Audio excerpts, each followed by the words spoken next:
అత్యుత్తమర్యాంకులే లక్ష్యంగా నారాయణ. గాల్లో ఎగిరే కార్లు, ట్రాఫిక్ లేకుండా ఒక చోటు నుంచి మరొక చోటకి క్షణాల్లో వెళ్ళిపోవడం, ఇవన్నీ మనము హాలీవుడ్ సైన్స్ ఫిక్షన్ సినిమాల్లో మాత్రమే చూస్తుంటాం.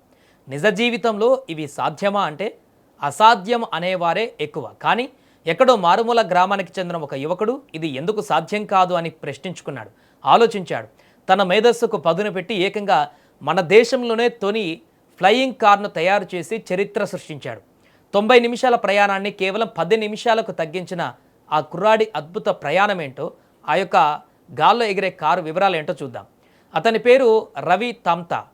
ఉత్తరాఖండ్ రాష్ట్రంలోని ఆల్మోరా జిల్లా కాఫ్లీఖాన్ అనే చిన్న కొండ ప్రాంత గ్రామం అతని సొంతూరు. రవి ప్రతిరోజు తాను ఉండే గ్రామం నుంచి మెయిన్ టౌన్కు చేరుకోవడానికి దాదాపు 40 కిలోమీటర్ల దూరం ప్రయాణించవలసి వచ్చేది. కొండ ప్రాంతం కావడంతో ఆ 40 కిలోమీటర్లు ప్రయాణించడానికి సుమారు గంటన్నర సమయం పట్టేది. రోజు ఈ ప్రయాణంతో విసిగిపోయిన రవి ఆయన యొక్క బుర్రలో ఒక ఆలోచన మెరిసింది. రోడ్డు మార్గంలో వెళితే 90 నిమిషాలు పడుతుంది, అదే గాలిలో వెళితే కేవలం 10 నిమిషాలలోనే చేరుకోవచ్చు కదా అని లెక్కలేసుకున్నాడు. అక్కడే పుట్టింది ఒక వినూత్నమైనటువంటి ఆలోచన రావడం తేలికే, కానీ దాన్ని ఆచరణలో పెట్టడం అంత సులభం కాదు. కానీ రవి వెనక్కి తగ్గలేదు. హపీదా స్కై ప్రైవేట్ లిమిటెడ్ అనే ఒక స్టార్టప్ను ఏర్పాటు చేశాడు. భారీ బరువును మోయగలిగే డ్రోన్ టెక్నాలజీని ఆధారంగా చేసుకొని దాని మోటార్లు, బ్లేడ్స్, బ్యాటరీ సిస్టమ్ను అప్గ్రేడ్ చేయడం మొదలుపెట్టాడు.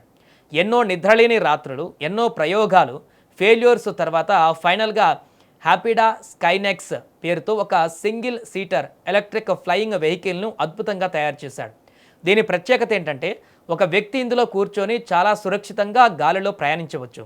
రీసెంట్గా చేసిన ఆ టెస్ట్ డ్రైవ్ విజయవంతం కావడంతో ఆ వీడియో కాస్త ఇప్పుడు సోషల్ మీడియాలో సెన్సేషన్గా మారింది.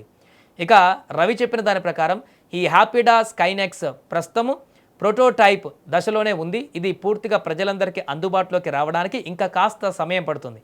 కానీ ఈ మొదటి అడుగు సాధించిన విజయం సామాన్యమైనది కాదు. ఒకవేళ ఈ ఫ్లయింగ్ కార్లు కమర్షియల్గా అందుబాటులోకి వస్తే రవాణా సదుపాయాలు లేని కొండ ప్రాంతాల ప్రజలకు ఇది ఒక వరంలాగా మారుతుంది. అత్యవసర సమయాలలో మెడికల్ ఎమర్జెన్సీలకు ఇది ప్రాణదాత అవుతుంది.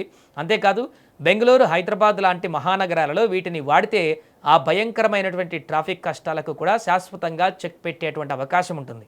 ఒక మారుమూల గ్రామం నుండి వచ్చి సరైన వనరులు లేకపోయినా దేశంలోనే తొలి ఫ్లయింగ్ కారు తయారు చేసిన రవి తామ్తా డెడికేషన్కి ఇప్పుడు హ్యాట్సప్ అందరు చెప్తున్నారు.